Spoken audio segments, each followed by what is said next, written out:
Hey, Bob here. In this video, I'll be reviewing and building the Akko MOD005, a budget aluminum 65% gasket mounted keyboard. Now Akko did send this out to me, however all my thoughts and opinions are completely independent. The keyboard comes in a big box and is nicely packaged with large pieces of foam. You're greeted with a user's manual going over the shortcuts and other functions. Next, we have the keyboard and an extra FR4 plate. We'll come back to this in a moment. On the right side, there's a plastic coiled USB-C cable. It features gold connectors, which is a nice addition. For an included cable, this is really nice and will definitely get the job done. Alright, with that out of the way, we can now check out the keyboard.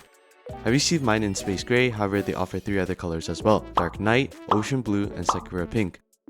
The build quality of this keyboard is undeniably amazing considering its low price. For $130, you're getting a CNC aluminum anodized case, which is nicely built and does not seem to have any imperfections on the outside or inside. The design is relatively minimal and utilizes an arrow key blocker, which is really nice in my opinion. Now this keyboard does come with plate mounted stabilizers, but it also supports certain screw-in stabilizers as well.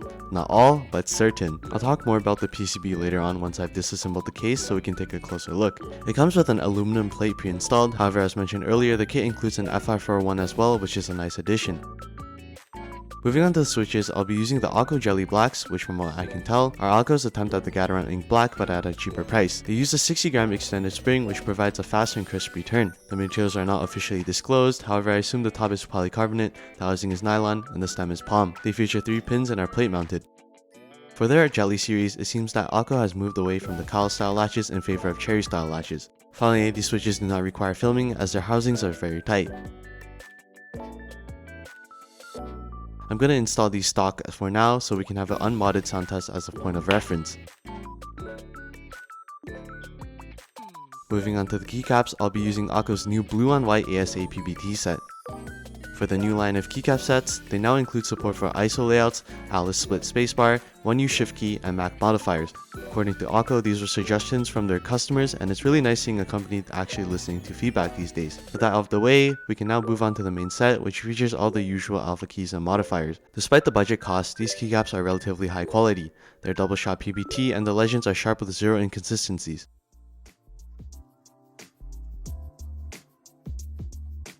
Now with the keyboard fully assembled, let's take a listen to it completely stock.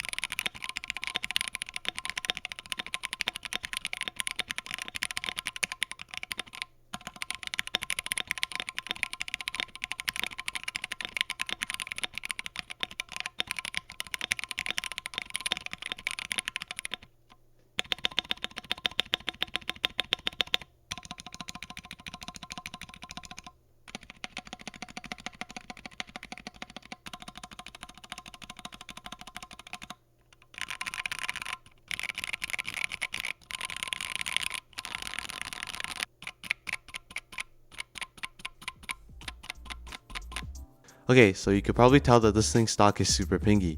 In addition, the stock stabilizers felt really mushy for some reason, but they're definitely better than most pre-built keyboards. Alright, now to test out the FR4 plate, I first removed the keycaps and switches. Flipping it over, there are 8 hex screws that I removed. They do include a tool for this, however I would have preferred Phillips screws instead. After removing those, you can pop the back cover off, but be careful as you need to disconnect the JST cable first. Taking a closer look at that back cover, there does not seem to be any major signs of machining marks, which is a positive. In addition, there are grooves cut out, which I believe are there to help reduce pinging. But as demonstrated through the sound test in here, it doesn't seem to do much.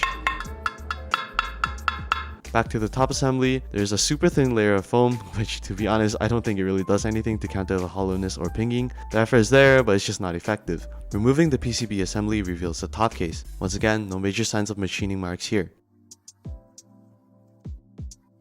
Back to the PCB assembly, removing 6 screws separates the PCB and plate and reveals a dense layer of plate foam. Now proper foam like this would probably have an effect on the sound compared to the case foam from earlier. Removing that shows the bare aluminum plate and shows how the gaskets have been installed. Moving to the PCB, it features TTC hotswap sockets and cutouts for screw-in stabilizers. Now yes, these sockets are north facing, which lead to interference with cherry profile keycaps. However, with any other profile, this issue is eliminated. In addition, long stem switches will solve this issue as well. But another negative is it lacks QMK and VIA support. Now To me, this isn't a huge problem as Akko does offer their own software to program key maps and access other functions. I did ask Akko about the sockets and QMK support. They responded that north-facing sockets keep manufacturing costs down, and most people in China, their main market, do not use cherry profile keycaps, so they did not see the need. For the lack of QMK and VIA, I assume this would be also to keep the manufacturing costs down. However, they did mention that they're looking into addressing these issues. Apparently, they'll be producing a MOD007 with a south-facing PCB sometime in March or April. If successful, they hope to implement this into their other boards as well. Furthermore, they're looking to add QMK and VIA support for the mod series in the coming months. With all that being said, I move on to installing the gasket strips onto the FR4 plate. Note, this plate is held in place via friction, thus it does not require screws like the aluminum one. While transferring the stock stabilizers, I wanted to point out that these are actually decently lubed and fairly consistent throughout. Then I reassemble everything and pop the keycaps back on. Let's take a listen.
With the FR4 plate, I felt like it sounded a little bit more hollow and deep, but no major difference. Now that we've taken a listen to both plates in stock configuration, the modding can begin. Once again, disassembly the keyboard, I start by applying the force break mod. Credit to the YouTube channel Keyboard for coming up with this. So instead of the top case and bottom case having direct contact when assembled, this mod involves applying a thin layer of material, in this case, electrical tape, on the points of contact, eliminating any connection.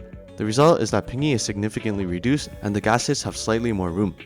The next step will be replacing the useless case foam with noico buto sound deadener.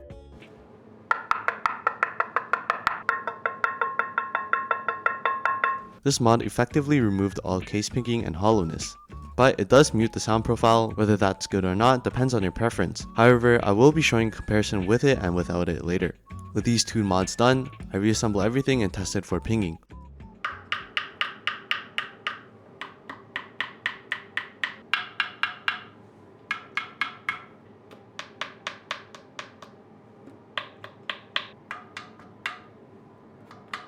Here's a sound test comparing stock versus now.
As you can hear, those two simple mods essentially eliminated the case ping and hollowness from earlier. However, I wanted to take things further and bring the best out of this board. Taking everything apart for the third time, I cut out PE foam to the PCB dimensions and replaced the stock stabilizers with lubed, wire balanced, and wholly modded Durock V2s. After installation, I test them for any rattling or ticking.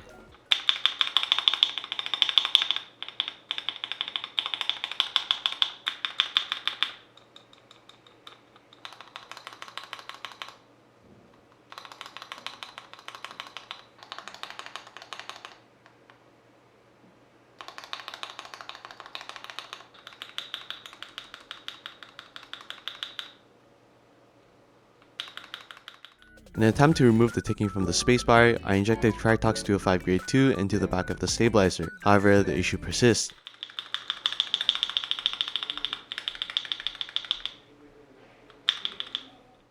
Then I changed the switch to an Akko matcha green, which features a long stem, and the issue is solved.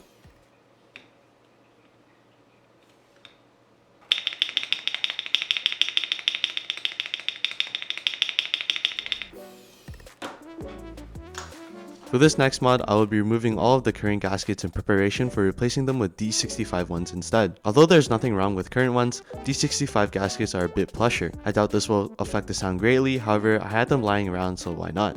Alright, so when I was reinstalling the FR4 plate, I noticed that the stabilizer cutouts were not big enough to fit Durac housings. This also did not work with the aluminum plate. I wish Akko would have mentioned this on their website listings so others wouldn't make the same mistake as I did. They say it supports screw-ins with no other clarification. Luckily, I had some leftover KBD fans, screw-in stabilizers, and their housings did fit the plate, so I spent around 30 minutes swapping around the housings. I retested the stabilizers and they sounded just as good as before, if not better.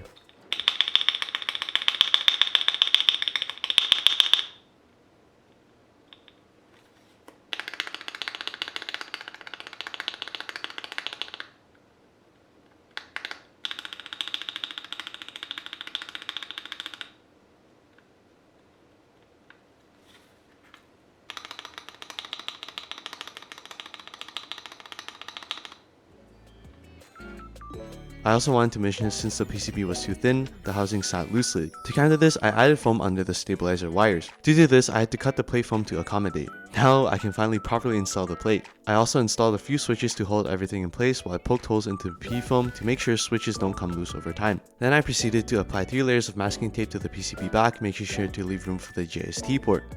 After that, I installed the D65 gaskets onto the top and bottom case cutouts. Surprisingly, these actually fit perfectly, which was nice as it made things easier. After that, I put everything back into the case and reconnected the JST cable. Flipping the board over, I installed the jelly blocks from earlier, which are now looped, and finally the keycaps go back on as well. With that being said, here's the sound test.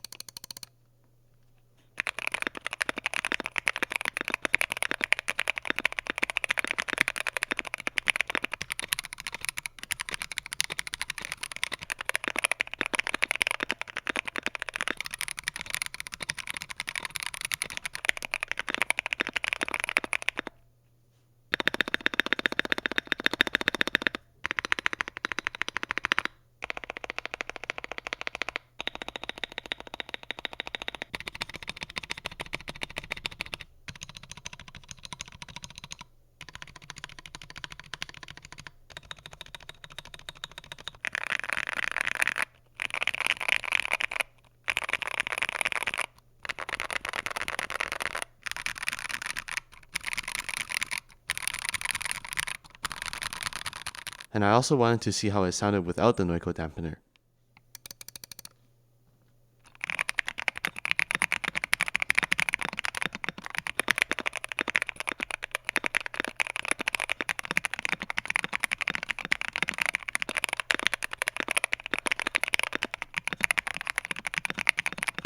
This made the keyboard sound slightly higher pitched and a bit louder. As a result, it sounded very similar to my KBD67 Lite, so I decided to reinstall the case foam. But there's still something off about this. Although the jelly blocks are amazing, I didn't really like the top out sound. This led me to change them out for some looped and filmed gateron China joys, which are currently my favorite linear switch. They're silky smooth and have a more muted top out sound, which I like. With that being said, here's a sound test of my MOD005 in its final form.